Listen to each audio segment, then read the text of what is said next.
we were all sat in this very studio talking about, and Mark, you spoke with Kieran Scott, the director of football at the club. Everything was set up for a playoff push. That was the very clear aim coming into the season. And even at the end, clear aim coming into the season. Failure, and it was a big one. And that's the thing, isn't it, Neil? There was so much stock put in the summer. We were all sat in this very studio talking about, and Mark, you spoke with Kieran Scott, the director of football at the club. Everything was set up for a playoff push. That was the very clear aim coming into the season.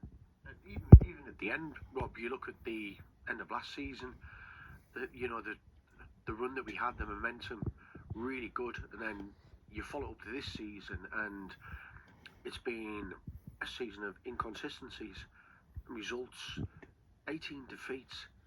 You get 18 defeats in any division, you ain't getting promoted.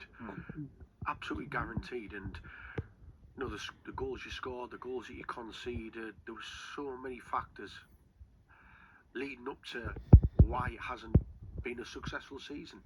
And we follow them every week, and in terms of the football that we played, we'd have some good games, we'd have some average games, we'd have some poor games, but there wasn't enough.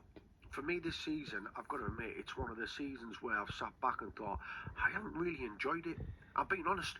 Yeah. I haven't really enjoyed watching us, in terms of the football, in terms of the results. Go back when his first season. I've never seen football like it. Yeah. It's the best football I've seen at the other side, in my opinion.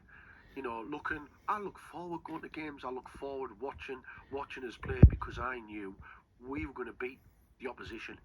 We were on such a good run. We had such good players, and I guarantee you, them players would walk onto the pitch and think, we're going to turn you over. They might score a few, but we're going to score more than you. And that was the key. It was so exciting.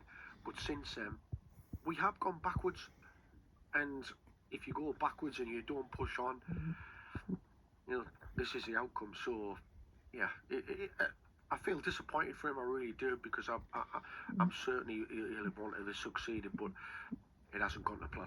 And you've got to remember as well, Rob, that nothing happens in isolation. So Borough fans will look at Borough. Everybody who follows Middlesbrough will look at Borough. But if you are in charge at Middlesbrough, you're also looking at the teams around you. You're also, you're aware of what their budgets are. You are aware of what their constraints are. You've got a good idea of who you, in your opinion, should be above.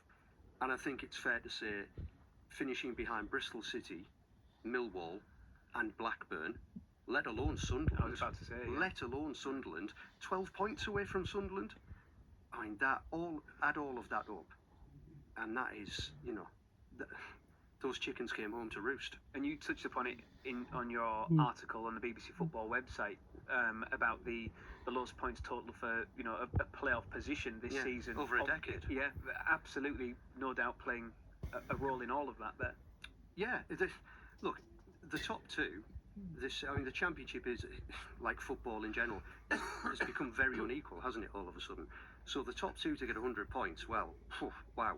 But below that, Sheffield United had a great season.